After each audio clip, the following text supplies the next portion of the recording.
All right, so we just got over to Dale's shop. We got the 89 Saline clone here, and we are about to rip into this car and pull out all of the blue guts and get those replaced with a full black interior for the new owner. A couple little cleanup items that we're going to do to the car as well. The emergency brake cables need to be aligned. They're a little loose, so they rub on the drive shafts. You got to kind of keep that e-brake 2 clicks up, so we're going to fix that. We're going to be chopping out the high flow catalytic converters. And as mentioned, also need to swap, well, not swap, but put in the third brake light underneath the saline wing. So a few little things here and there to get done, all things that the new owner is looking to enjoy, including a new stereo system. So going to be installing that as well. Obviously when the interior is out, there's a perfect opportunity to do that. So other than that, the car is looking great. It's a little dirty from obviously the cloudy / rainy weather we've had. So here's all the interior that's going to be coming out of the car. A lovely regatta blue. It's in fairly good condition with the exception of, you know, the seat belts. Plastics have some wear, however the ashtray door works. That's always a good feature. Everything else is fairly clean. We'll most likely be holding on to this interior.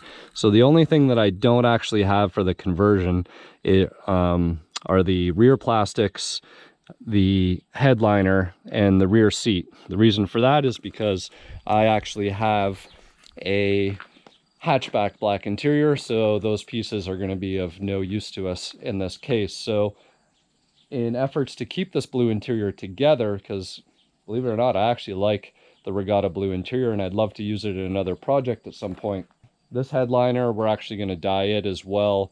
Don't really need a blue headliner in my opinion, because the blue interior that I would like to do in the future, I would actually want to do a combination of black and blue together.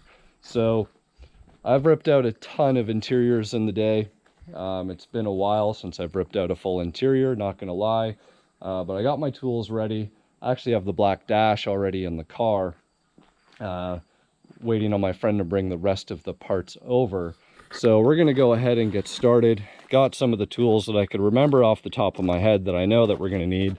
Obviously a panel popper for the door panels, Phillips head screwdriver, 10mm socket, and a Torx bit for a lot of the Torx screws that we find throughout the dash and the console and various other places.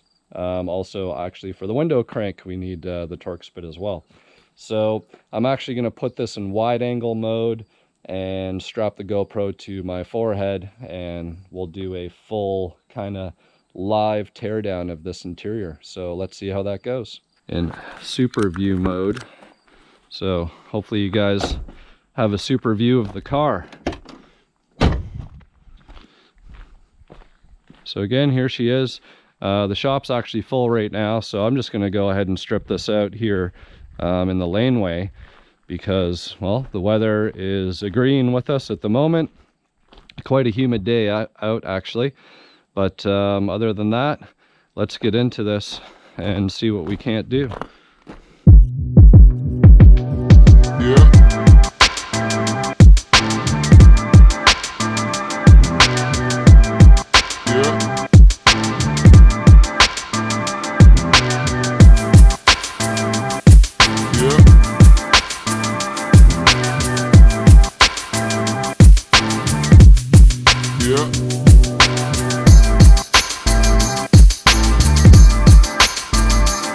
Check it.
have our blue dash and console removed, and here it is laying on the ground. Alright, so you guys might be wondering if there's anything different between this dash and the newer style dash, and in fact there are a few slight differences. So the first obvious one is obviously where the fuse panel mounts. You can see how it's solid here, and that's because fuse panel on 90 to 93 cars actually mounts more on the bottom here. So there's two options. We can either cut this out to mimic this, or we can remount the fuse panel in the appropriate location to suit 90 to 93, which is what we're going to do in this case, just because this bottom cover actually mounts differently in the 90 to 93 versus this side, which has the fuse panel cover and then a separate piece here. So that's the one thing. The second is the heater control area is a little bit different as well, because the heater control unit itself is different. Again, I'm hoping that I have the updated control panel, because I want to run the 90 to 93 style. Again, it is possible to run the older, but it's also nice to have everything upgraded. So lastly, the one key bit is this piece right here that fits on the steering column area. So looks like somebody had already potentially snapped a piece off here. You can see that this one is quite shallow in terms of being down towards the bottom part of the dash. This one comes down quite a ways. I think we're going to end up snipping this part off here. Again, it's not going to hurt anything or cause any issues. Everything will work just fine, but it won't go in otherwise. So we'll definitely give that a snip, and then we'll be on our way to installing this dash.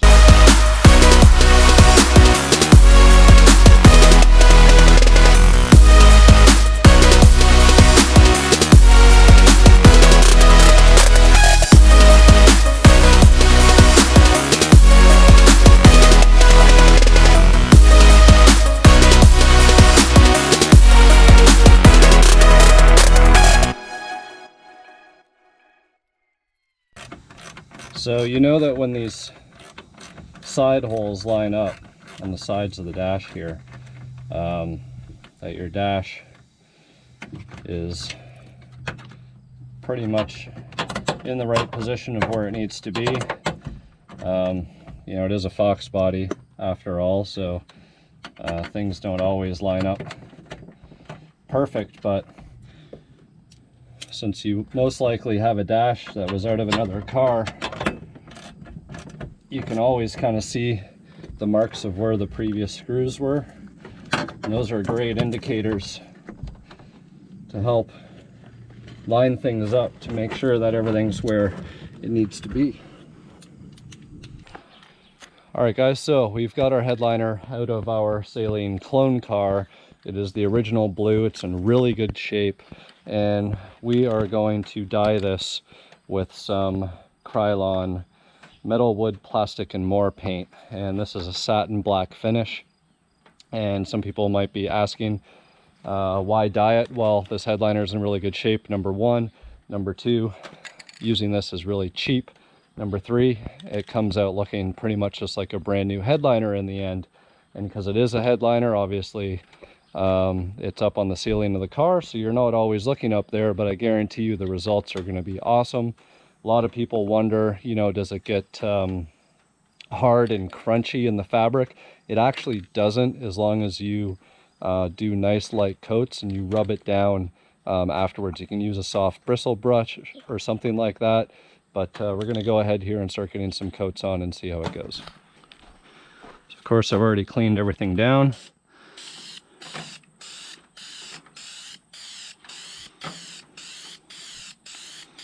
It's not going to look like there's very much coverage happening, and that's fine.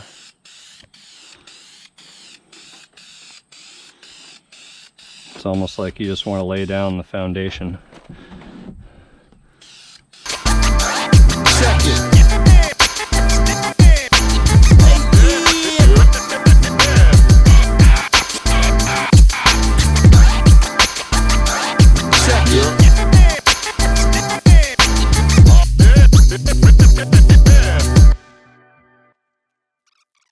we've just finished coat 1 here on the headliner. As you can see, it's already looking pretty black. It's not totally black yet, but hey, we're gonna do another coat here, let that dry and see how it looks. We're walking over here to our black, well, soon to be black headliner. In fact, it looks pretty black from here. So that is after 2 full coats of the Krylon satin black for everything use paint. And I'm going to try something new today. This is actually a brass brush. It's very gentle. And I'm going to try just going over the headliner and just going to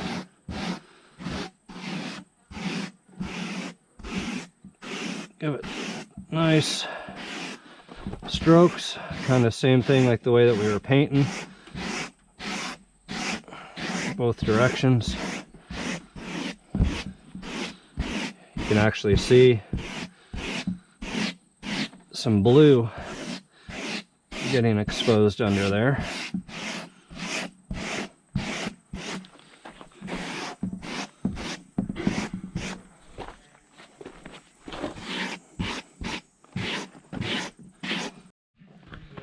All right, finishing up day 1 of touching up the 89 Saline clone. Mike is looking up for a double din head unit for the stereo. As you can see, there are parts everywhere, but this is as far as we're getting today. New black carpet there, the old blue seats, and we actually already have the new black dash installed. So everything is coming together quite nice. Mike has got us a component set, some tweeters in the dash with some wires, aka cheaper Dynamat, and some woofers in the doors.